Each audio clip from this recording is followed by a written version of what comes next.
Hi everyone, it's me, and today, Rick and Morty! It's theory time! Together, let's go!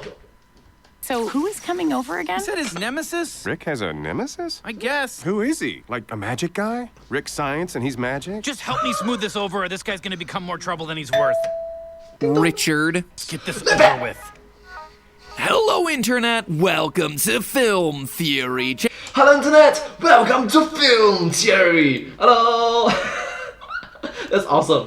Channel 667 on your interdimensional cable box. Ladies and gentlemen, After 666. prepare your plumbus because Rick and Morty is back. And with it are quick turn episodes analyzing all the big brain, high IQ info in each week's episode. So if you want 100 years Rick and Morty analysis, 100 years Rick and Morty, 100 years, Rick and 100 years Morty, then make sure you click that subscribe button because we'll be having a few of these over the coming weeks as new episodes roll out. And I gotta say, this And ring the notification bell as well. Thank you. This week's Season 5 premiere was strong. The episode, titled Rick Dinner Mort Andre, you're just trying a bit too hard to work those puns in, Dan Harmon, is packed to the gills. See, that's how you work in the pun. With everything that you'd want to see out of the series. Smart sci-fi humor, fascinating new characters and world building, lots of crotch thrusting, and of course confirmation that a woman named Diane was indeed an important part of Rick's canonical backstory. If Diane were alive today, what would she? Don't establish canonical backstory with me. Despite him denying it just 2 seasons ago. You can alter anything you want about a totally fabricated origin story. And mixed in with it all is what I predict is going to be our thesis for the season, an outline of things to come for Rick and the rest of the family both through this 5th season, but also for what's to come next in the series. So can you do me a favor? Sign this waiver. I can't afford to have anyone dying from ecstasy tonight as we touch on the underwater adventures of Mr. Nimbus. You're gonna say that a lot. To truly understand today's mini-theory, let's actually start things off not with this episode, but looking back at last season's premiere. In case you've forgotten, we had Wasp Rick, Fascist Morty, and an overall theme of balance. The show had just been picked up for 70 more episodes and was going through an identity crisis. Would it retain its originally intended episodic structure where nothing really matters week over week, or would it lean into the more narratively driven serialized structure that gave rise to characters like Evil, Morty, Squanchy, and Tammy? She died the way she lived, over-serialized. Well, last season's premiere actually answered those questions pretty explicitly. So I guess what we learned is to split the diff. Doing a little of this and a little of that. Yeah, sometimes we'll do classic stuff, other times we'll do whatever. And for the rest of the season, the show delivered exactly on that promise. Some episodes were just random fun, like the Dragon episode in Snake Jazz, while others were much more steeped in the ongoing narrative, like Rick's search for friendship in The Old Man in the Seat, and the return of Clone Beth and Bird Person in the season's final episode. Additionally, there was this running meta theme of what it takes to write the show. We had episodes like The Story Train, where Rick and Morty battle through a literal version of the Dan Harmon story arc, and the Vat of Acid episode where Morty has to learn that life only matters if there are consequences to your actions. Again, an argument for serialization of the show. All of it was set up in that very first episode of the season. It was quite literally a thesis statement for all the episodes that would follow it. And watching the season 5 premiere, it feels to me like the same thing might be happening again. Now, normally this would be the point where I recap the story in the event that you missed the episode, but in a brilliant twist, I don't have to do that. The episode is available right now, right here on YouTube in its entirety. Good job, Adult Swim. Way to embrace the future of content distribution. I'm linking to the episode right now down in the description, but hopefully it'll also be showing up in the old recommended bar next to the video. Anyway, go watch that one, and then don't forget to come back and watch little old me immediately afterward. I'll be here.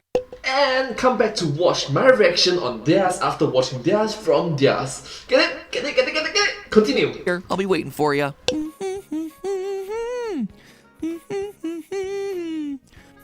Oh, you're back. Great. Before we get into the deep analysis, I just wanted to call this little detail out. Early in the episode, we get this line. There are suicide capsules in all of your teeth. Do what you want with that. Now, it's a bit vague what exactly Rick means by all your teeth, like each tooth or each member of the family has one, but I did find it notable that just a few scenes later, we watch as Morty loses his tooth in a fight against Hoovy's son Japheth. And not just loses it, but the camera outright follows the tooth coming out of his mouth. Could that actually mean that it's Chekhov's Rick's tooth. We have information about capsules in teeth set up by Rick. We are then immediately followed up with a character losing a tooth. And sure, we see that same tooth floating around in the advanced Narnian civilization later in the episode, but I wouldn't be surprised if later this season, Morty is looking to use that capsule and it's not there. That sort of long-term payoff has happened in the show before to great effect, when Rick and Morty bury themselves in season 1, only for the information to pay off 2 episodes later. On one of our adventures, Rick and I basically destroyed the whole world. We bailed on that reality, and we came to this one, and we buried ourselves, and we took their place. And then pay off again in season 3. Nobody has to know about that. We can put it right back and pretend we never saw it. But alright, let's talk about some bigger picture stuff, shall we? At the end of the episode, we have this monologue from Jessica. Had I lived? Was I just the object in another story? Was that all I ever was? Could I be more? It's obviously a self-reflective meta moment for the writers, as they actually give Jessica some agency as a character, rather than just keeping her as the hot girl that Morty has a crush on. But I think there's more to it than that. To me, just like that closing rant from the season 4 premiere, I think this monologue serves as our thesis for season 5, being a side character in someone else's story. Of course, this would hardly be the first time that Rick and Morty's dealt with this topic. Arguably, one of the most central themes and conflicts of Rick and Morty is how Morty often feels like he's just a passenger in a story where Rick has all the agency. But here, at the start of season 5, in an interesting role reversal, the episode starts with Rick being the passenger and Morty in control. And I love it that when they just flip the table upside down, inside out, and yeah, it's great, isn't it? Yo! I mean that literally. Rick's limp and injured body is stuffed into the passenger seat, and Morty is the one who's driving him home safely. And from that opening, the rest of the episode is all about both characters as the object in someone else's story. For Morty, he's just the mysterious evil force that the Narnian society has spent generations trying to overcome. He's an object that they know nothing about, but something that compels them to keep moving forward, to keep advancing. He's a symbolic figurehead in their tale. Morty is their Jessica, except, you know, they're not aiming to make out with him. Rick and Morty's always been at its best when it forces the characters to confront the consequences of their actions. Alright, case in point, let's keep this wholesome and family friendly. Thank you.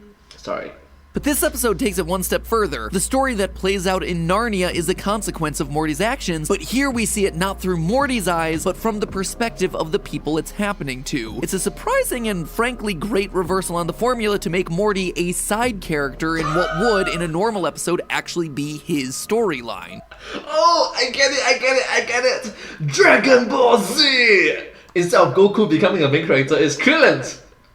Given that he doesn't explode. And because of this reversal of perspective, it forwards the theme that Jessica explicitly talks about at the end of the episode. Meanwhile, after starting the episode literally in the passenger seat, Rick, for the rest of the story, continues to be powerless thanks to Mr. Nimbus, who marches in and takes control. Face the wrath of your once and eternal foe, Mr. Nimbus. Sorry? Who is that? My nemesis. It's weird, right, that of all the adventures that we've seen Rick have over the years, fighting against threats big and small, that this guy, this multi-cape wearing Aquaman wannabe, would qualify as Rick's nemesis. The one who gets the all-powerful Rick Sanchez to shut up, arrange furniture, and mop up wine. And that's because the threat that Nimbus poses appears to be emotional in nature. These two go back, way back to parts of Rick's backstory that the series and Rick himself have been really shy to talk about. If Diane were alive today, what was she? Don't f***ing establish canonical backstory with me, because you're an embarrassment to me, and I don't need you anymore. I don't need anybody. Well, maybe you hate me because I am the only man to see how far you have fallen. I used to fear you, respect you. Now all that's left is pity for a sad, drunk shell of a man, too afraid to see how alone he truly is. In the same way that Bird Person and Squanchy were able to get Rick to lower his guard, Nimbus understands Rick in only the way that a former friend can. Richard, before you were my greatest enemy, you were my only friend. After all, the ultimate nemesis is someone who truly understands you, who knows your strengths and your weaknesses, who knows the things that make you happy and the things that cause you pain. That Naruto and Sasuke, I knew it, person could be your greatest ally or your greatest enemy. And then Kakashi, Obito, Batman, this Joker. continues a theme that we've been seeing play out more and more Mario throughout these Bowser. episodes. The slow devastation of Rick Sanchez. He's saved not just once, but twice in this one episode, once by Morty in the cold open, and once by Nimbus at the end when his mechanical implants get ripped out by cybernetic birds. And it's easy to overlook, but this is actually the 3rd episode in a row where he's had to have been saved by Jerry and Beth in the season 4 finale, and Morty and Summer in the episode before that. He's broken down to the point of flinching when Space Beth threatens to punch him. Rick can't claim If God exists, it's f***ing me! anymore. The show is constantly removing his godlike powers now. He's weak, he's lonely, and he's losing everyone around him. He's quite literally becoming an object in someone else's story, as everyone else realizes that they don't need him anymore. Not Beth, Well, I was impressed, Dad. He saved my life, no thanks to you. not Morty, Hey, I don't know how much I can help out tonight, Rick. Jessica's coming over just to like watch a movie or something. all he has left at this point is Summer, who for the 2nd consecutive time ruins a season premiere. Get out of here, Summer! You ruined the season 4 premiere! Season 4 premiere, you ruined it! Grandpa, I got the shell. Betrayal! My weapon! Wait, Grandpa, what do I do? I have the shell. Should I blow it? Hey, destroy the horn!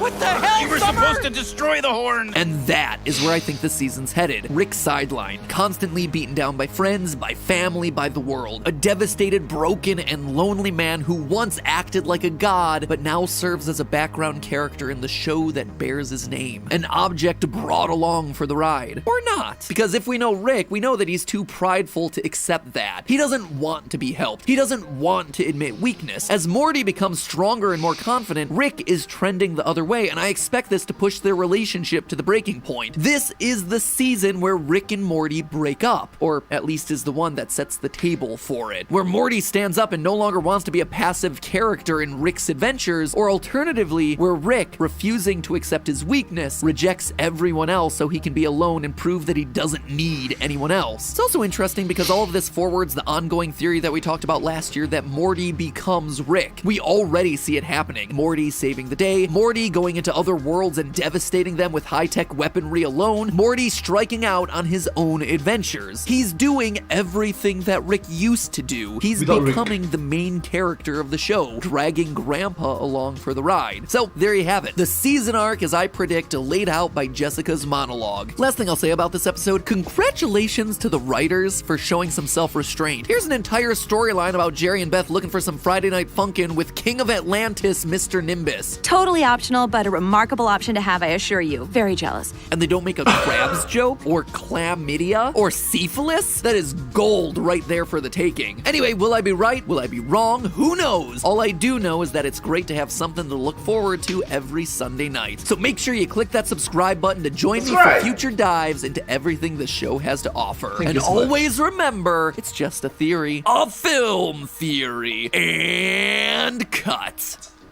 Well, thank you all so much for watching this video together with me. I hope you find this video very interesting and unique to watch. It's quite enjoyable and entertaining, isn't it? Anyways, if you do like this video, please remember to like, share, subscribe to my channel and comment down below if you have any extra fast. Don't forget for my channel, and I hope to see you all in my next video. Thank you so much, you're the best for being so motivating and encouraging and supportive.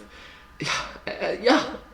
I'm sorry. Once again, it is like, share, subscribe, comment, and follow. Yes, and yeah, let's do the outro. But hey, that's just a theory, a film theory, and cut. And I hope to see you all in my next video. Bye bye. Once again, please do remember to subscribe.